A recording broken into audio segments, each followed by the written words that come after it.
যুক্তরাষ্ট্রের ওয়াশিংটন ডিসিতে মার্কিন সেনাবাহিনী হেলিকপ্টারের সঙ্গে সংঘর্ষে আমেরিকান এয়ারলাইন্সের একটি যাত্রীবাহী বিমান বিধ্বস্ত হয়েছে এবং এতে বহু হতাহতের আশঙ্কা করা হচ্ছে। বিমানটিতে 4 ক্রু সহ মোট 64 জন আরোহী ছিল। এর মধ্যে উদ্ধার অভিযান শুরু হয়েছে। কর্মকর্তা জানিয়েছেন পোটোম্যাক নদীতে বিমানটি বিধ্বস্ত হয়েছে। ফেডারেল এভিয়েশন অ্যাডমিনিস্ট্রেশন FAA জানিয়েছে স্থানীয় সময় বুধবার রাত 10টার দিকে রিগান ওয়াশিংটন ন্যাশনাল এয়ারপোর্টের দিকে আসার সময় হেলিকপ্টারের সাথে যাত্রীবাহী বিমানটি সংঘর্ষ হয়। এতে বিমানটি পাশেই পোটোম্যাক নদীতে গিয়ে পড়ে। FAA আরও জানিয়েছে দুর্ঘটনার পর জরুরি অবস্থার কারণে রিগান ওয়াশিংটন ন্যাশনাল এয়ারপোর্ট বন্ধ করে দেওয়া হয়েছে। এই মুহূর্তে কোনো বিমান ওঠানামা করছে না।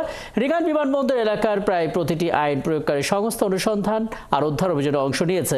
পোটোম্যাক নদীতে জীবিতদের উদ্ধারে কাজ করছেন তারা।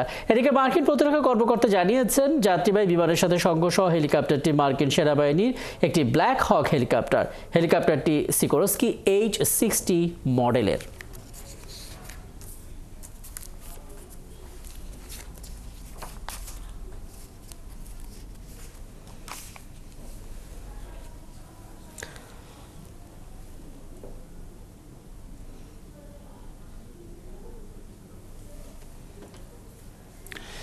বিষয়টি নিয়ে আরেকটু বিস্তারিত আমরা জানতে চাই। আমাদের সঙ্গে যুক্ত হচ্ছেন সহকর্মী মনিরুজ্জামান বাবু। মনিরুজ্জামান বাবু, আপনি আসলে এই যে ঘটনাটার পর থেকেই নজর রাখছেন এবং আপনার কাছ থেকে আমরা ধারাবাহিকভাবে তথ্য পাচ্ছি, প্রতিবেদন পাচ্ছি এবং সেগুলো প্রচার করছি।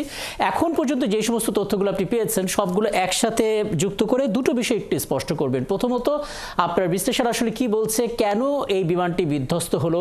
এখানে আসলে সেনাবাহিনী হেলিকপ্টারের সঙ্গে যাত্রীবাহী বিমানের শিডিউলের বা গতিপথের যেই বৈষম্য বা তারতম্য, সেটা আসলে কিভাবে হলো একটু বলবেন। এখন পর্যন্ত কারো বেঁচে থাকার সম্ভাবনা আছে কিনা, তাদের উদ্ধার অভিযান বা কেমন চলছে, কি পরিমাণ যাত্রী আসলে নিহত হতে পারে কোনো অনুমান করা যাচ্ছে কিনা? এখন পর্যন্ত তো 18 জনের মতো মৃতদেহ উদ্ধার করা হয়েছে। যেটা হচ্ছে যে এটা উদ্ধার কাজ পূর্ণদমে চলতেছে। তো আপনারা জানেন যে টোটাল 64 জন যাত্রী ছিল বিমানটিতে, আর যে হেলিকপ্টারটি ছিল তাতে ছিল 3 জন সেনা ছিল হেলিকপ্টারটিতে। তো এখনো উদ্ধার কাজ চলতেছে। তো এখনো ঠিক বোঝা যাচ্ছে না যে কেউ জীবিত আছেন কিনা। তো সময় গেলে বোঝা যাবে যে আসলে কতজন যাত্রীকে উদ্ধার করা যাচ্ছে বা কি। বাট এখন পুরোপুরি উদ্ধার কাজ চলছে সেখানে। আচ্ছা, আর দুর্ঘটনাটা আসলে কেন ঘটলো, তার কি কারণটা আসলে খুঁজে পাওয়া গেল?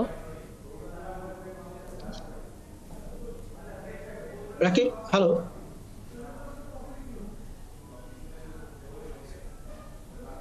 মনিরুজ্জামান বাবু, নিশ্চয়ই আপনি শুনতে পাচ্ছেন। মানে আমরা জানতে পারলাম উদ্ধার অভিযান প্রক্রিয়াটা কতটুকু এগোচ্ছে, হয়তো সময়ের সাথে সাথে তথ্য পাবো, কিন্তু বিধ্বস্ত কেন ঘটলো, কেন হলো, এটা নিয়ে কি কি তথ্য আসলে পাওয়া গেল গণমাধ্যমগুলোতে?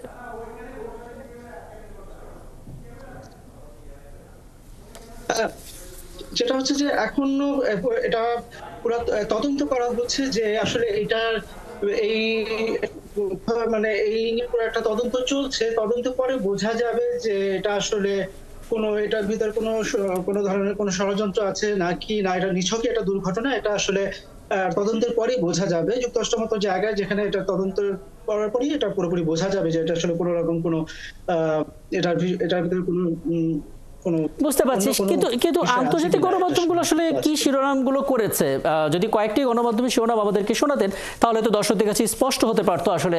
আর সময়টা যদি একটু বলতেন যে কখন আসলে এই বিধ্বস্তটা হয়েছিল। আমি বোঝা যাচ্ছে। বুঝতে পারছি মনিরুজ্জামান বাবু, আমরা আসলে আপনার সঙ্গে আরেকটু বিস্তারিত আলাপ করতে চাইতাম, কিন্তু সংযোগটা আরেকটু স্পষ্ট করা প্রয়োজন।